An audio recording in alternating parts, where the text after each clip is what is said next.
오늘 하나님께서 우리에게 주신 말씀 보겠습니다. 누가복음 6장 6절에서 11절까지 말씀입니다.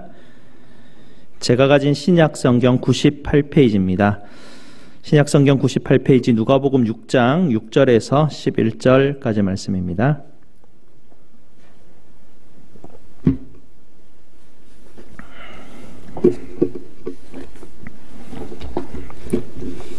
다 찾으셨으면 하나님 말씀 제가 봉독해 드립니다. 또 다른 안식일에 예수께서 회당에 들어가사 가르치실세 거기 오른손 마른 사람이 있는지라 서기관과 바리새인들이 예수를 고발할 증거를 찾으려 하여 안식일에 병을 고치시는가 엿보니 예수께서 그들의 생각을 아시고 손 마른 사람에게 이르시되 일어나 한가운데 서라 하시니 그가 일어나 서거늘 예수께서 그들에게 이르시되 내가 너희에게 묻노니 안식일에 선을 행하는 것과 악을 행하는 것, 생명을 구하는 것과 죽이는 것 어느 것이 옳으냐 하시며 무리를 둘러보시고 그 사람에게 이르시되 내 손을 내밀라 하시니 그가 그리하매 그 손이 회복된지라.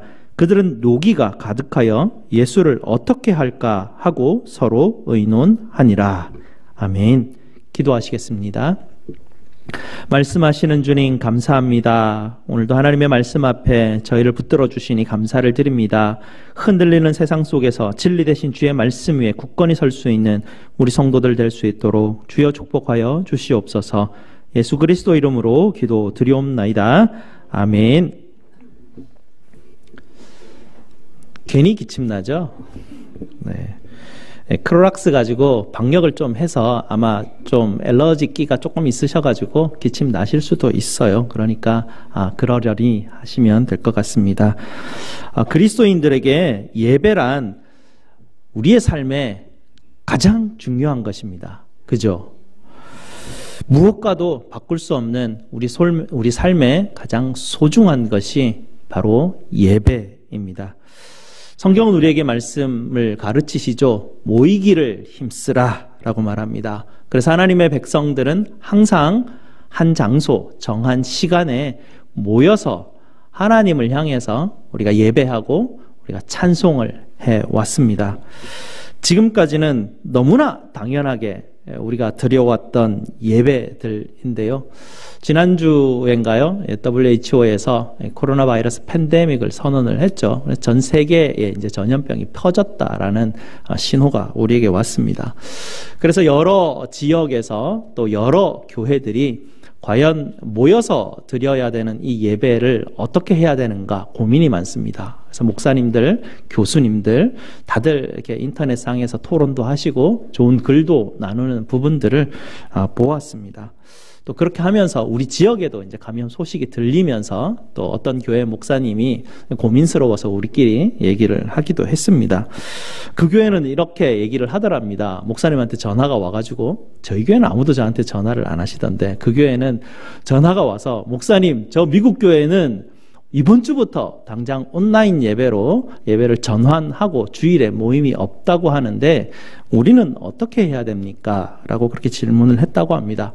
캐톨릭도 알칸사 여기 캐톨릭 교구장 되는 그 신부가 이 캐톨릭 주일 미사를 아마 계속 연기한다고 발표했던 것 같습니다. 그럼 우리 한인교회들은 어떻게 해야 됩니까? 다들 고민들이 많죠. 그러면서 또 교회 다니지 않는 분들은 또 여러 가지 비난들이 또 있는 게 또 현실입니다. 이런 상황 가운데 우리는 예배에 대해서 오늘 다시 한 번 더 살펴보기를 원합니다. 2000년 기독교 역사 가운데 이런 유행병에 대유행이 되는 이런 유행병이 있던 역사가 한 번도 없는 것이 아니었습니다. 이번 처음이 아닙니다. 14세기에서 19세기에 이르기까지 우리가 잘 알고 있는 흑사병, 패스트 있죠. 이것이 여러 번에 걸쳐서 계속해서 대유행을 하는 그런 시기가 있었습니다. 그런 시기에 그럼 교회는 어떻게 했을까? 그때는 어떻게 했을까요? 지금보다 훨씬 더 뭐 방역이라는 개념도 없었고 바이러스라는 개념도 없었던 그런 시기였는데요. 그럼 그때 교회들은 어떻게 했을까? 우리 오늘 한번 살펴보았으면 좋겠습니다. 이 종교 개혁을 하셨던 분들 중에 루터라는 아주 유명한 분이 계시죠. 그 루터가 1527년에 이런 책을 썼습니다. 치명적 흑사병으로부터 도망칠 수 있을 것인가? 라는 제목의 책을 내었습니다. 이분이 왜 이런 책을 내었냐면요. 당시 그 중세 시대 16세기 그 시기에는 사람들이 이런 갑자기 흑사병이 생기고 이런 전염병이 돌면 이것은 하나님이 우리 죄를 심판하시기 위해서 하나님이 내리신 징벌이야 라고 그렇게 사람들은 대부분이 인식을 했습니다. 그래서 하나님이 징벌을 내리시는데 과연 이 병에서 누가 도망칠 것인가 라고 그렇게 다들 이야기했다고 합니다. 당연히 하나님의 진노의 심판이니 진노를 받아야 마땅하다라고 생각을 했다고 합니다. 그러니 약이 있어도 약을 먹지 않겠다고 했고요. 흑사병이 감도는 장소나 사람들이 있지만 그곳을 피하여서 도망가지 않는 게 대부분이었다고 합니다. 그렇게 하는 것이 오히려 나는 신앙이 있는 사람이다. 나의 신앙을 증명하는 도구로 사용했다고들 그렇게 합니다. 이런 식의 루터가 이런 책을 기록하면서 이렇게 그 책에 기록을 하고 있습니다. 화면에도 한번 보여주시고요. 잘 들어보시기 바랍니다. 집에 불이 났을 때 하나님의 심판이라 하며 가만히 있겠는가? 물에 빠졌을 때 하나님의 심판이라 하며 익사해서 죽을 것인가? 다리가 부러졌을 때 의사의 도움을 받지 말고 저절로 나을 때까지 버텨야 하는가? 이런 것들은 하나님을 신뢰하는 것이 아니라 하나님을 시험하는 것이다. 루터가 그렇게 말을 하면서 사람들의 의식을, 사람들의 신앙의 어떤 그 방식들을 바꾸어 나가려고 이런 책을 기록을 했었습니다. 이 루터가 이 책에서 이렇게 권면하는 이 권면은요, 이 코로나 팬데믹 시대를 살아가는 우리에게도 꼭 맞는 권면의 말씀인 것 같습니다. 한번 들어보시기 바랍니다. 다음 장면인데요. 약을 먹으라. 집과 마당과 거리를 소독하라. 사람과 장소를 구별하라. 나는 하나님께 자비를 베풀어 주셔서 우리를 지켜달라고 간구할 것이다. 그리고 나는 소독하여 공기를 정화할 것이다. 약을 조제하여 먹을 것이다. 나는 내가 꼭 가야 할 장소나 꼭 만나야 할 사람이 아니라면 피하여 나와 이웃 간의 감염을 예방할 것이다. 혹시라도 나의 무지와 태만, 불청결로 이웃이 고통을 받아서는 안 되기 때문이다. 그러나 만일 이웃이 나를 필요로 한다면 나는 누구든 어떤 곳이든 마다하지 않고 달려갈 것이다. 루터가 그 책에서 성도들에게 이렇게 권면을 나는 이렇게 할 것이다 라고 하면서 당시에 이런 생각조차 하지 못하던 성도들에게 이런 권면을 해 주었습니다. 전염병이 도는 시기에 벌써 1500년대에 벌써 이런 생각을 하고 계셨고 정말 주님께서 주시는 지혜 가운데 이렇게 살았던 종교개혁가들이 있었구나라는 우리 신앙의 선조들의 모습들을 보면서 우리도 이런 때에 어떻게 해야 되는가를 다시 한번 더 돌아보게 됩니다. 이런 시기에 여러 교회들의 형태들이 다양한 반응들을 보내고 있고요. 다양한 목사님들이 조금씩 다르게 가르치고 계시는데요. 어떤 교회들은 이렇게 하기도 합니다. 우리가 주일날 모여서 하나님께 예배 드리는 것이 우리 신앙의 가장 중요한 부분이고 내 신앙을 하나님 앞에 올려드리는 가장 중요한 일이기 때문에 하나님 우리는 어떤 상황 가운데서도 반드시 모여서 우리가 하나님 앞에 예배를 드리겠습니다. 그러니 하나님 우리가 예배를 드릴 동안 여기에 바이러스가 있을지라도 하나님이 지키시고 보호하여 주시옵소서 이런 믿음으로 우리가 모입시다 이러는 교회도 있습니다. 신앙이 좋아 보이는 것 같지만 루터에 의하면 신앙이 좋은 것이 아니라 하나님을 시험하는 것이다 라고 우리는 그런 반응들을 볼 수가 있습니다. 사단이 예수님을 시험하는 그런 장면들을 기억하지 않습니까? 예수님을 어떻게 시험합니까? 성전 높은 꼭대기에 올라가서 뛰어내려 보랴라는 것이죠. 그렇게 하면 하나님이 반드시 당신을 지켜주실 텐데 그때 사람들이 그것을 보고 얼마나 당신을 환호하지 않을 것인가. 이야, 저런 위대한 신앙인들이 있구나. 저렇게 하나님을 의지하고 신뢰하는 저런 아주 훌륭한 신앙인이 있구나 라고 그렇게 생각할 것이다 라고 사단이 유혹할 때 예수님 뭐라고 하셨습니까? 주 너희 하나님을 시험하지 말라라고 그렇게 말합니다. 흑사병이 돌 때도 그렇고요. 지금 전염병이 돌 때도 마찬가지입니다. 우리가 주님을 위해서 예배하는 건데 주님이 우리를 돌봐주시고 지켜주십시오 라고 우리가 말하고 예배를 드립니다. 이번 주 아마 한인 교회들도 그렇고 여러 교회들 중에 예배를 드리는데 확진자가 아무도 안 나오는 교회들이 있습니다. 그런 교회들이 지나고 난 다음에 또 이렇게 반응하면 또 안 되겠죠. 이렇게 우리가 믿음을 가지고 하나님 앞에 예배 드렸더니 하나님이 우리 교회에는 확진자가 한 명도 안 쉬게 해주셨습니다. 여러분 이러면 뭐 아멘 하고 이런 교회들도 없잖아 있습니다. 그 하나님을 시험하는 것이죠. 오늘 본문 말씀을 보게 되면요. 안식일에 우리 주님께서 손 마른 자를 고치시는 사건을 볼 수 있습니다. 유대인들에게 안식일이라는 것은 우리가 예배를 귀중히 여기는 것만큼이나 굉장히 중요한 일입니다. 그런데 예수님께서는 이 유대인들이 생각하기에 안식일에 해서는 안 될 일을 오늘 사건 가운데 하고 계시죠. 그러자 이 유대인들이 뭐라고 반응합니까? 아니 어떻게 저자는 안식일에 하지 말아야 될 일을 지금 하고 있는가라고 그들은 분노합니다. 그들의 생각은 그렇죠. 아니 왜 굳이 다음 날도 있는데 왜 안식일 날 굳이 병을 고치려 하느냐라는 것이죠. 만약에 그가 정말 하나님 생명의 주관자이신 하나님께서 그에게 징벌을 내리셔서 오늘 죽게 한다면 다음 날 고쳐도 무슨 소용이 있냐라는 그런 인식들이 있습니다. 예수님이 이런 생각을 가지고 있는 유대인들에게 하나님의 뜻은 그런 것이 아니다라고 주님께서 하나님의 뜻이 무엇인가를 분명하게 밝혀주고 계시죠. 예수님이 그들에게 이렇게 묻습니다. 안식일에 생명을 구하는 것과 죽이는 것 어느 것이 옳으냐라고 그렇게 질문을 하죠.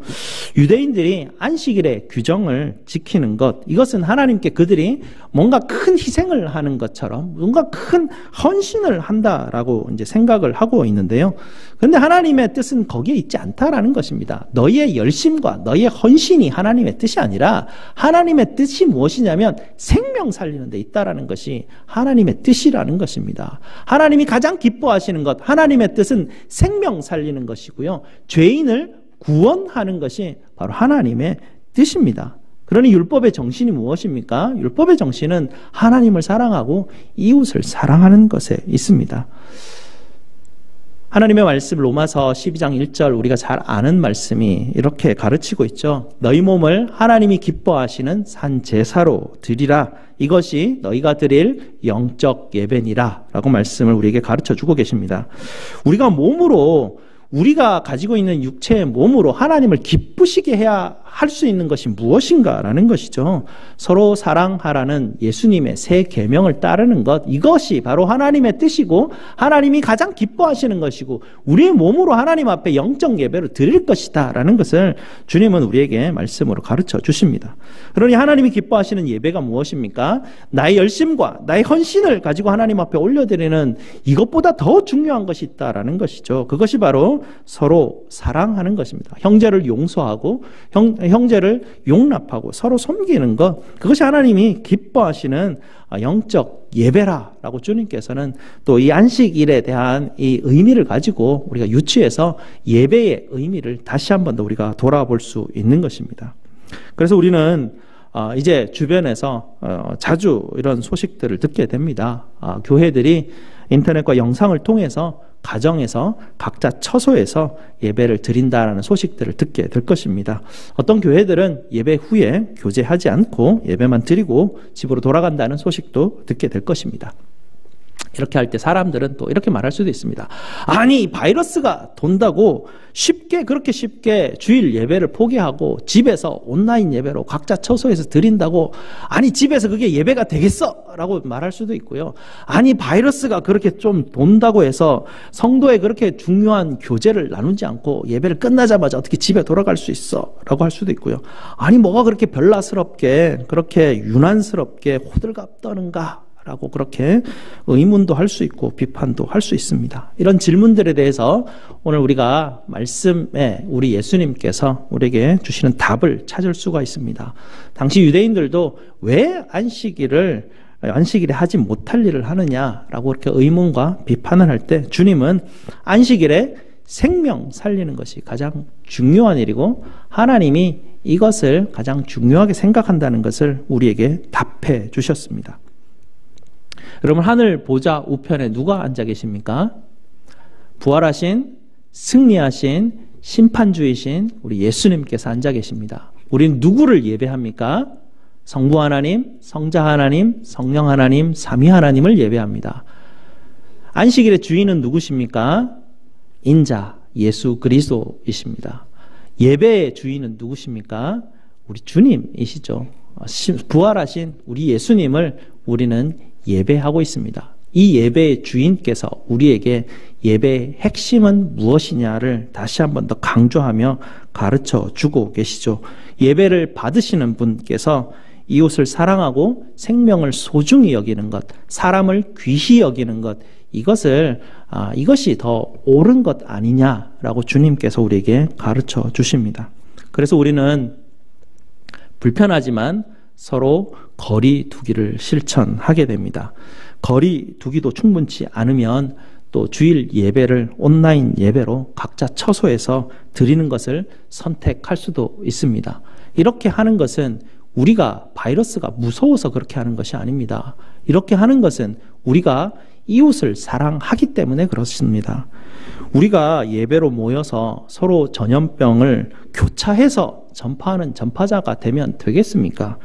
나도 모르게 또 다른 사람에게 내가 이 바이러스의 전파자가 된다면 어떻게 우리가 이웃에게 선을 베풀고 어떻게 우리가 이웃의 생명을 귀히 여기는 하나님의 뜻을 따르는 자가 되겠습니까? 한국의 분들하고 이제 한국 분들이 벌써 2달 앞서서 이미 이런 일들을 하고 계시잖아요. 벌써 1달 넘게 온라인 예배로 드리고 사람들이 모이지도 않고 또 작은 이제 시골에 있는 작은 교회들은 모이기는 하지만 서로 이제 거리를 두고 모이니까 굉장히 좀 첫 주, 둘 주를 지나가면서 굉장히 그 느낌들이 좀 달라진다고 합니다. 왜냐하면 사람이 이제 거리를 두니까요. 거리를 두니까 처음 느낌이 뭐냐면 사람이 나를 배제하고 나를 이렇게 거절하는 느낌이 든다고 합니다. 그러니까 이게 거리를 두다 보면 저 사람이 나를 피하는 것 같은 그런 서운함도 느끼는 것 같고요. 내가 다가가려고 하면 움찔해서 뒤로 이제 물러서는 어떤 그런 행동들이 우리에게 반응적으로 나타나기 때문입니다.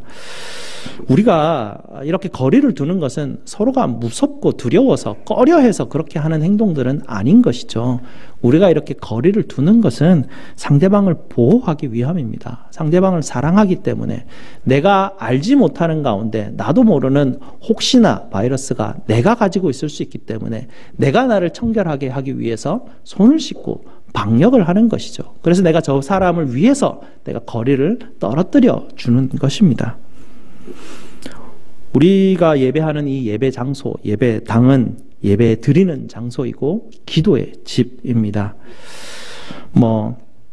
제 마음이고요. 오늘 예배 후에 우리 당회와 함께 이제 여러 가지 의논들을 할 것입니다. 언제, 어떤 행동들을 어느 단계에서 우리는 할 것인가 이런 것을 좀 심각하게 기도하면서 조심스럽게 결정을 할 텐데요. 그래도 이곳은 기도의 집 아닙니까? 기도의 집이 저는 할 수만 있으면 가장 마지막까지는 문이 열려 있었으면 좋겠다라는 생각들을 하게 됩니다. 여러 교회들이 좀 어떤 것을 보냐면요. 이제 한국에도 보면 처음부터 이제 지시가 내려오는 게 이렇게 지시가 내려와요. 주일 예배는 유지하되 주중 모든 모임은 폐하라라고 이렇게 나오더라고요. 주일 예배가 제일 위험한데 사람들이 많으니까 주중 예배는 우리가 다 아는 사람들이 모이는 것이고 소수가 모이기 때문에 충분히 거리 두기를 실행할 수 있거든요. 주일날 주중에 모이는 것은 크게 우리가 조심하면 되는 부분인데 문제는 이제 주일 예배에 사람들이 많이 오고 많이 오다 보면 우리가 이 거리 두기를 실행하기가 쉽지 않기 때문에 좀 뭐랄까요? 이 주중에 우리가 이 교회 장소를 기도의 집으로 충분히 사용할 수 있을 것 같습니다. 여러분, 이런 때일수록 이제 우리가 좀 더 각성해야 되고요. 좀 더 우리가 이럴 때 스스로를 성찰하고 돌아보아야 될 시간들입니다. 이럴 때 그냥 집에 앉아서만 지내는 것보다 교회 와서 여기에서 하나님 앞에 기도하는 시간들을 우리가 가지는 것이 굉장히 중요합니다. 그래서 출근하실 때 들리시든지 퇴근하실 때 들리시든지 교회 들리셔서 여러분께서 기도하시기 바랍니다. 뭐 좀 멋진 분들은 각자 자기의 장소를 마련하셔서 그 장소에서 시간 정하신 때에 앉아서 여러분 기도하기를 권면드립니다. 교회 들어오실 때 여러분 보셨겠지만 들어오실 때 우리가 그 하는 어떤 프로세싱 과정들을 거쳐서 들어오시면 됩니다. 들어오실 때 손을 씻으시고요. 이제 주중에 들어오실 때는 혼자 들어오시니까 들어오셔서 세니타이저 굳이 사용하실 필요 없고요. 비누로 사용하면 충분히 이 바이러스를 잡을 수 있다고 합니다. 이 바이러스가 옷을 입고 있는데요. 단백질 옷이라고 합니다. 비누로 씻거나 알코올 60도, 70도 이상의 알코올로 하면 그 단백질이 다 녹아내리면서 죽는다고 합니다. 그러니 20초의 손을 비누로 묻혀서 씻고 여러분께서 옆에 있는 그 크로락스 페이퍼나 라이솔 페이퍼나 이런 걸 배치를 해 놓을 테니까 한 장 들고 들어오셔서 여러분 앉은 곳을 앞에를 닦아주시고 기도하시고 또 나가실 때 한 장 더 들고 오셔서 내가 기도했던 장소를 깨끗하게 해놓고 나가실 때 손을 한 번 더 씻고 나가시면 됩니다. 과정은 이렇게 돼 있죠. 이렇게 해서 기도하시는데 오셔서 여기서 누가 기도하시면 저 끝에서 기도하시면 돼요. 거리는 6피트 이상을 2m 이상을 떨어뜨려 놓으면 전파 가능성이 거의 없다고 합니다. 그러니 두려워하지 마시고요. 그런 부분들에 대해서 우리가 조심해서 지키시면 충분히 기도의 집이 닫히지 않고 계속해서 우리는 세상을 위해서 이때가 아니면 언제 우리가 세상을 위해서 기도하겠습니까? 언제 하나님 나라가 속히 오시옵소서 우리가 기도하고 주님의 나라와 의를 위해서 우리가 먼저 기도를 하겠습니까? 이럴 때일수록 우리가 함께 좀 나와서 기도했으면 좋겠습니다. 이런 시기가 오니까 일상의 평범함들이 너무나 감사한 거 있죠. 우리가 평범함 속에서 아무 일 없이 그냥 지루하게 삶을 살아가는 그런 삶들이 참 너무나 감사하다라는 생각들을 하게 되었습니다.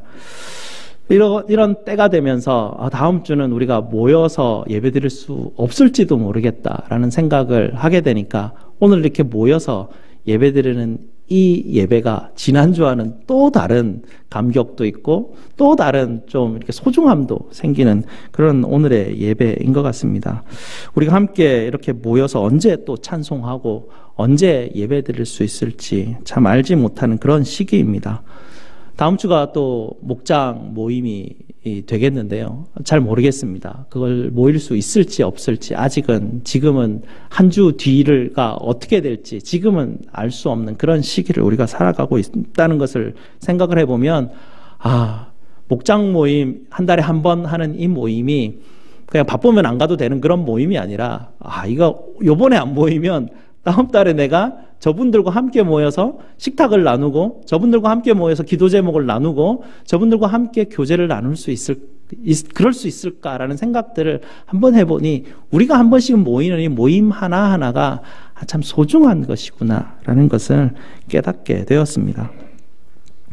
여러분, 가짜 뉴스 때문에 두려워하지 마시기 바랍니다. 한인회 카톡방을 보게 되면 물론 시끄러워서 나가시는 분들이 있지만 보게 되면 중요한 소식들도 오지만 가짜 뉴스들도 조금씩 넘쳐납니다.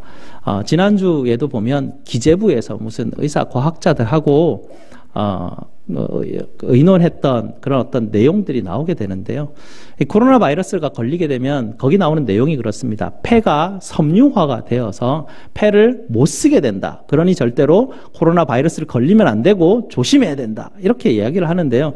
코로나 바이러스가 걸리게 되면 여러분의 폐가 잠시 염증 반응을 일으켜서 잠시 힘들어질 수는 있는데 코로나 바이러스가 치료가 되고 나면 염증이 다 치료가 되고 폐는 원래대로 회복된다는 게 대부분의 의사들이 하고 있는 이야기라고 합니다. 그런 소식들은 거짓된 소식들이고 가짜 뉴스이고 사람들의 두려움을 유발시키는 것들이죠. 이번 데이터들을 쭉 보게 되면 확진 환자들 중에 80%가 대부분이 경증 환자라고 합니다. 그래서 여러분께서 너무 두려움 가운데 있지 마시고요. 두려움을 만들어내는 것은 오히려 이런 시기 가운데 사단이 그런 일들을 하죠. 당장 우리가 지난주 보았지 않습니까? 막 갑자기 사람들이 두려움 가운데 휩싸이니까 물건 막 다 사라지고 지금 어떻게 살 수 있는 방법도 없는 그런 어떤 상황들도 있습니다. 이게 두려움이 오면 사람들의 생각이 마비가 됩니다. 정상적인 판단을 잘 하지 못하기 때문에 그렇죠. 그래서 우리가 이제 함께 우리는 지금까지는 모이는 교회로서의 역할을 했지만 이제부터 우리는 흩어지는 교회로서의 역할을 할 때입니다. 그러면서 우리가 모이는 교회의 그런 어떤 역할을 우리가 제대로 감당하고 있었는지도 한번 우리가 성찰할 필요가 있습니다. 모이는 기도가 무슨 역할을 합니까? 모여서 함께 기도하고, 모여서 함께 예배하고, 모여서 함께 교제하고, 모여서 함께 나누고, 모여서 예수 그리스도의 향기를 내는 이것이 모이는 교회의 역할들인데 우리가 이런 모이는 교회의 역할들을 모여서 제대로 하고 있었는지 나는 그렇게 했었는지를 한번 살펴보면서 흩어지는 교회로서의 역할들 또한 각자 개인이 각자 있는 처소에서 하나님과 깊은 개인적 교제들을 우리가 또 해야 되는 시기에 우리가 도달해 있습니다. 우리가 함께 기도할 때 하나님 우리의 일상이 속히 회복되기를 원합니다. 기도했으면 좋겠고요. 하나님 속히 우리가 거리 두기가 아니라 더 가까이에서 성도들과 함께 기쁘게 이렇게 우리가 교제하는 그런 시간들이 속히 오기를 원합니다. 기도하시고 또 연약한 분들이 이 어려움의 시기들을 무사히 잘 넘어갈 수 있도록 위에서도 여러분께서 함께 기도해 주시기 바랍니다. 우리 주님의 평강과 우리 주님의 은혜가 여러분 가정 가운데 함께 하시기를 주님의 이름으로 축복드립니다.